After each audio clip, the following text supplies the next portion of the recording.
1993, les salles de cinéma du monde entier s'apprêtent à vivre un événement sans précédent. Steven Spielberg, le maître du blockbuster, à qui on doit Les Dents de la Mer, E.T., les Indiana Jones, va ressusciter les dinosaures et changer à jamais l'histoire du 7e art. Aujourd'hui, plongeons-nous dans les coulisses de Jurassic Park, un phénomène culturel qui a redéfini les codes du cinéma moderne. L'histoire commence en 1990 avec Michael Crichton, médecin devenu romancier à succès. Son roman Jurassic Park sort cette année-là et devient immédiatement un best-seller. L'histoire, elle peut paraître simple sur papier, un parc d'attractions révolutionnaire où des dinosaures clonés à partir d'ADN préservé dans de l'ambre deviennent une réalité, jusqu'à ce que tout échappe au contrôle de l'homme. Avant même la publication du livre, une guerre d'enchères éclate à Hollywood. La Warner Bros, Columbia, Universal ou la 20th Century Fox se battent pour les droits d'adaptation.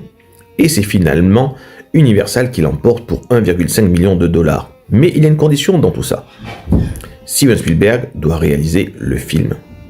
À l'époque, Spielberg vient de terminer Hook, son film dans l'univers de Peter Pan, et s'apprête à tourner La Liste de Schindler, un de ses plus grands succès. Mais l'opportunité de donner vie aux dinosaures est trop belle. Il accepte donc. Pour incarner le paléontologue Alan Grant, Steven Spielberg pense d'abord à Harrison Ford. Mais finalement, quelques mois avant le tournage, son intérêt se porte à Sam Neill. L'acteur néo-zélandais apporte cette gravité et cette authenticité scientifique nécessaire au personnage. Moi, quand j'avais 10 ans, j'étais fan de Indiana Jones, donc j'avais été déçu que Harrison Ford n'ait pas le rôle.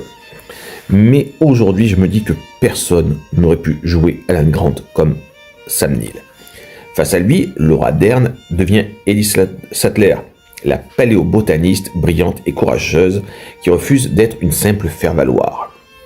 Du côté du mathématicien chaotique, Ian Malcolm, le rôle est confié à Jeff Goldblum. Son charisme naturel, son humour décalé et ses répliques cyniques font de Malcolm la voix de la raison et l'un des personnages les plus mémorables du film, à tel point qu'il sera le personnage central du deuxième opus cinématographique, The Lost World, Jurassic Park, le monde perdu. Richard Attenborough, réalisateur oscarisé de Gandhi, va incarner John Hammond, le créateur visionnaire mais naïf du parc. Attenborough donne au personnage une dimension touchante, presque tragique. J'adore la présence de cet acteur dedans. Et d'ailleurs, sa phrase est devenue culte. J'ai dépensé sans compter.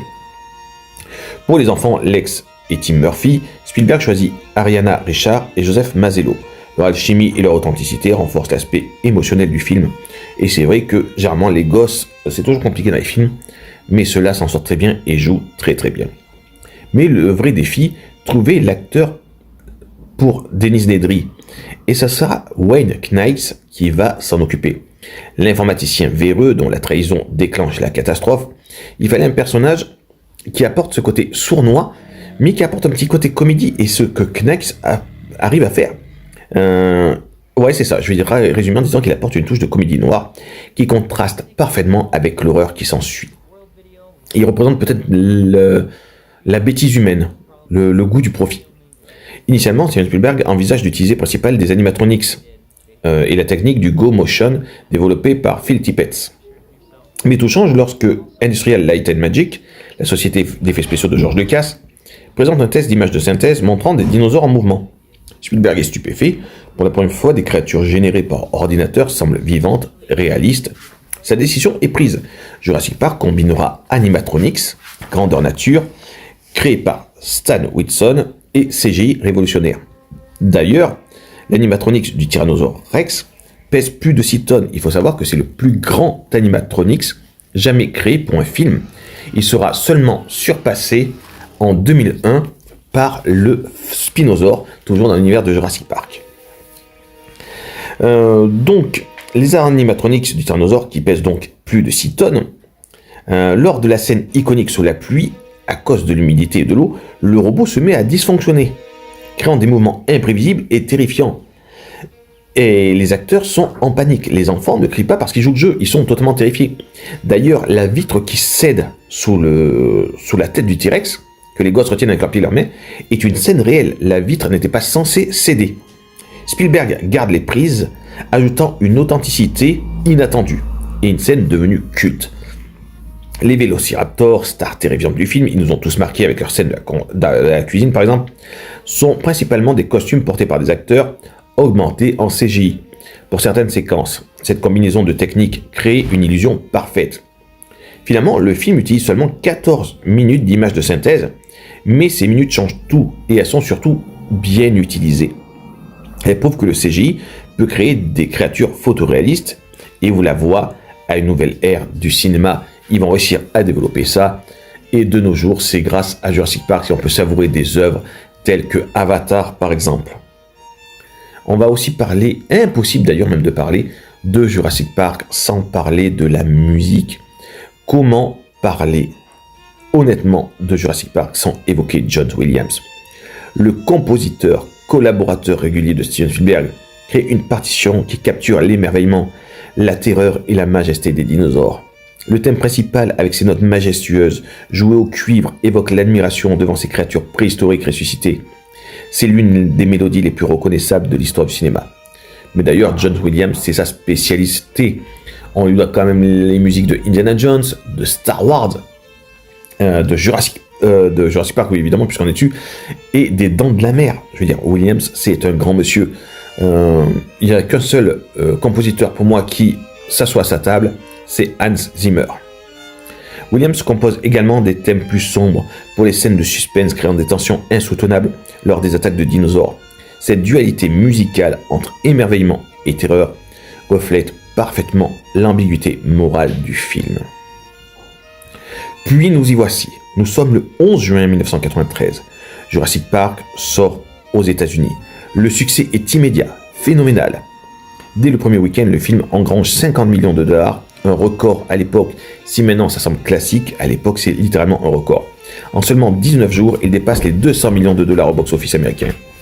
Au niveau mondial, Jurassic Park devient le film le plus rentable de l'histoire du cinéma et sera dépassé que par Titanic en 1997, qui lui sera le premier à dépasser le milliard. Jurassic Park dépassera aussi le milliard avec plus de 1,1 milliard de dollars de recettes mondiales, mais en ajoutant les revenus des ressorties et des versions 3D. Mais au-delà des chiffres, Jurassic Park crée un phénomène culturel. Les produits dérivés génèrent des centaines de millions de dollars supplémentaires. Les dinosaures envahissent les chambres des enfants du monde entier. Les films inspirent une génération entière à s'intéresser à la paléontologie. Bref, Jurassic Park est un vrai raz-de-marée. Je me rappelle qu'on en parlait dans les cours d'école et que tout le monde avait été voir ce film.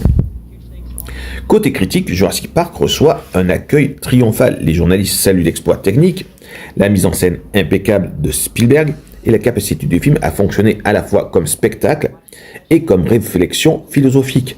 Après, il faut souligner que le matériel de base était très solide. Crichton, c'est du solide en littérature. Le film interroge notre rapport à la science et à la nature. Ian Malcolm, incarnation de la théorie du chaos, avertit constamment des dangers de jouer à Dieu. La vie trouve toujours un chemin. Sa réplique emblématique résume parfaitement le message. La nature ne peut être contrôlée. Aux Oscars, en 1994, Jurassic Park remporte 3 statuettes. Meilleurs effets visuels, mérité, meilleur son et meilleur montage sonore. Et encore, je trouve qu'il en aurait mérité 2 ou 3 de plus. Des récompenses donc méritées qui consacrent cette prouesse technique.